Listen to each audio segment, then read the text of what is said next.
அனைவருக்கும் வணக்கம். இது தெய்வீக மலர்கள் என்ற நிகழ்ச்சி. இன்று நாம் பார்க்க இருக்கும் மலர் செம்பருத்தி மலர். இந்த செம்பருத்தி பூ பற்றி நாம் இன்று பார்க்க இருக்கிறோம்.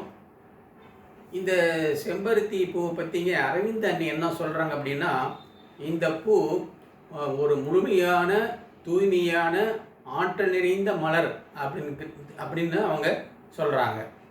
அதே போல் காஞ்சி மகா பெரியவர் இந்த பூவை பற்றி ஒரு நிகழ்ச்சி இருக்குது. அது என்னன்னு சொன்னோம்னாங்க, ஒரு சமயம்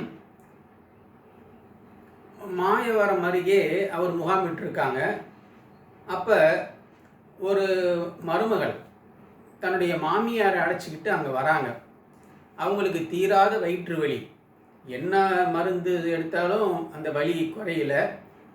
பெரியவா கிட்ட வந்து இந்தமாரி சொல்கிறாங்க, அந்த மருமக இந்தமாரி அத்தைக்கு இவ்வளோ வயிற்று வலி வருது, அவங்க கஷ்டத்தை தாங்க முடியல, அதை பார்த்துட்டு மாமாவும் ரொம்ப கஷ்டப்படுறாரு, சுவாமி நீங்கள் தான் ஏதோ செய்யணும் அப்படின்னு சொல்லி மகா பெரியவா கிட்ட சொல்கிறாங்க. உடனே பெரியவா என்ன சொல்கிறா அப்படின்னா, நீங்கள் வந்து ஒரு தங்க வேல் வந்து சின்னதாக செஞ்சு கொண்டாங்க அப்படிங்கிறாரு. உடனே இந்த அம்மா வந்துட்டு ஒரு நாள் வந்து தங்க வேல் செஞ்சுட்டு ஒரு பேழையில் வச்சுட்டு பெரியவாக்கிட்ட கொண்டு போய் கொடுக்குறாங்க. பெரியவா அந்த வேலை எடுத்து அதை கையில் தொட்டுட்டு மறுபடியும் அந்த பேடை வச்சுட்டு, இந்த தங்க வேலை நீங்கள் வந்து வீட்டில் கொண்டு போய் ரொம்ப நல்ல சுத்தமாக நீங்கள் அதுக்கு இருந்து அபிஷேகம் பண்ணணும். தினந்தோறும் பால் அபிஷேகம் பண்ணிவிட்டு செம்பருத்தி பூனால் இந்த வேலுக்கு அர்ச்சனை பண்ணுங்க அப்படின்னு சொல்லிட்டு, அது மட்டும் இல்லை, இது அர்ச்சனை செஞ்சு முடித்ததுக்கப்புறம் இந்த பால் அபிஷேக பாலை வந்து உங்கள் அத்தைக்கு கொடுங்க. கொடுத்தது மட்டும் இல்லாமல் செம்பருத்தி பூ இருக்குது பார்த்தீங்களா, நீங்கள் அர்ச்சனை பண்ண பூ, அந்த பூவை அவங்களுக்கு சாப்பிட்றதுக்கு கொடுங்க அப்படின்னு சொல்கிறார். உடனே இவங்க வீட்டுக்கு வந்துட்டு அதேமாரி செய்கிறாங்க. பார்த்தா தீராத வயிற்று வலி தீர்ந்துடுது. இதுக்கு வந்து மகா பெரியவா அருளியது ஒரு காரணம். இன்னொன்று, அந்த செம்பருத்தி பூவுக்கு இருக்கக்கூடிய ஒரு குணம் அப்படின்னு நம்ம சொல்லலாம். இப்படிப்பட்ட ஒரு பெருமை வாய்ந்தது இந்த செம்பருத்தி மலர். இந்த செம்பருத்தி மலர் அம்பிகைக்கு ரொம்ப விசேஷமானது. அது முக்கியமாக காளிக்கு வந்து ரொம்ப ரொம்ப ரொம்ப பிடிச்சமான பூ வந்து இந்த செம்பருத்தி பூ. நவராத்திரியில் 6வது நாள் இந்த பூ ரொம்ப மிக விசேஷமான இடம் பிடிக்கிறது. என்னென்னா, அந்த 6வது நாள் அம்பிகையை காளியாக நாம் கருதி அந்த செம்பருத்தி பூவை அம்பிகைக்கு நாம் போட்டு வணங்கணும். அப்படி செம்பருத்தி பூவை போட்டு வணங்கி மாதுளம் பழம் வச்சு, ஆரஞ்சு பழம் வச்சு, தேங்காய் சாதம் நைவேத்தியம் வச்சு நாம் வணங்கணும். நீலாம்பரி ராகத்தில் பாட்டு பாடி நம்ம இந்த மாதிரிலாம் செஞ்சோம்னா ரொம்ப நமக்கு வாழ்க்கையில் சிறப்பு ஏற்படும். அப்படிப்பட்டது இந்த செம்பருத்தி பூ. நாராயண தீர்த்தரின் சீடரால் பாடப்பட்ட கமலாம்பிகை ஸ்தோத்திரம் செம்பருத்தி பூவின் சிவப்பை அம்பிகையின் முகப்பிரகாசத்தோடு ஒப்பிடுவதாக உள்ளது. அம்பிகை செம்பருத்தி பூ போல் பிரகாசிப்பவள், சந்திரபிம்பம் போன்ற முகமுடையவள், தேவர்களால் வணங்கப்படும் மந்தாரம் முதலிய மலர்களால் பூஜிக்கப்படுபவள், இந்த உலகில் அனைத்து சுகங்களையும் தந்து மோட்சத்தை அனுபவிப்பவள், விரும்பியதை அளிப்பவள். அப்படிப்பட்ட கமலாம்பிகையை நான் வணங்குகிறேன் என்கிறது.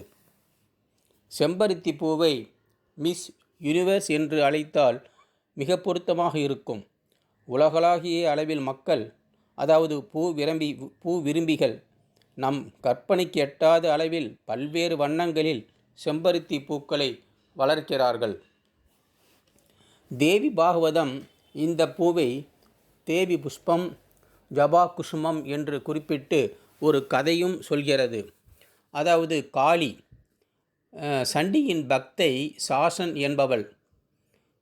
அவள் தீமைகளை அழிக்க காளியாய் அவதாரமெடுத்த சக்தியை தேவர்கள் வேண்டிய பொழுது, சாசன்தான் தினம் அவளை அர்ச்சிக்கும் செக்கச்சிவந்த செம்பருத்தி பூவின் சிவப்பையே அவளுடைய கண்களுக்கு வழங்கினாள். அப்பொழுது காளி அகமகிழ்ந்து, உனக்கு என்ன வர வேண்டும் என்று கேட்கிறாள். அப்பொழுது சாசன், எப்போதும் உன்னையே துதிக்கும், உனக்கே பணிவடை செய்யும் பாக்கியம் போதும் என்றாள். அப்பொழுது அம்பாள் அகமகிழ்ந்து, நீயே இனி என் மலராவாய், உனக்கு ஜாதோன், தேவி புஷ்பம், ஜபா குசுமம் என்று பல பெயர்களில் நீ அழைக்கப்படுவாய் என்றாள் அம்பிகை. இந்த மலர்களால் யார் என்னை அர்ச்சித்தாலும் அவர்களுக்கு வேண்டும் மரத்தை நான் தருவேன் என்றாள். மலர் ஜோசியம் ஒன்று இருக்குங்க. அந்த மலர் ஜோசியத்தில் என்ன சொல்கிறாங்கன்னா, இந்த செம்பருத்தியை பற்றிங்க, மீன லக்கணத்தில் இருக்கிறவங்க செவ்வாய்க்கிழமை அன்னைக்கு இந்த செம்பருத்தி பூவை முருகனுக்கு அர்ச்சனை செய்து துவரையை தானமாக கொடுத்தால் அவங்க வாழ்க்கையில் ரொம்ப மேலே வரலாம் அப்படின்னு சொல்லிட்டு இந்த மலர் ஜோசியத்தில் சொல்லப்படுகிறது. இந்த பூ மேலை நாடுகளில் சமையலுக்கு பயன்படுத்துகிறாங்க. சில மேற்கத்திய நாடுகளில் இந்த பூ சேலட்டுக்கு பயன்படுத்துகிறாங்க அப்படின்னு சொல்கிறோம். இன்னொரு முக்கியமாக நம்ம நாட்டில் இந்த பூ விவசாயிகளின் கொண்டாட்டம் என்று சொல்லப்படுகிறது. ஏன் அப்படின்னாங்க, இந்த பூவை நாம் பயிர் செஞ்சோம் அப்படின்னா நிறைய லாபம் கிடைக்கக்கூடிய ஒரு பூ இது அப்படின்னு சொல்லப்படுகிறது. நாம் அட்லீஸ்ட் இந்த பூவில் டீ, செம்பருத்தி பூ டீ நம்ம செஞ்சு அதை குடித்தோம்னா அது உடம்புக்கு ஆரோக்கியமானது. இத்தகைய தெய்வீக ஆற்றலுடைய இந்த மலரை தெய்வத்திற்கு சமர்ப்பித்து, அதுவும் குறிப்பாக அம்மனுக்கும் முருகனுக்கும் எல்லா தெய்வங்களுக்கும் நாம் சமர்ப்பித்து நாம் வாழ்க்கையில் வளமும் நலனும் பெறுவோம் என்று கூறி இந்த நிகழ்ச்சியை இந்த அளவில் நிறைவு செய்கிறேன். நன்றி, வணக்கம்.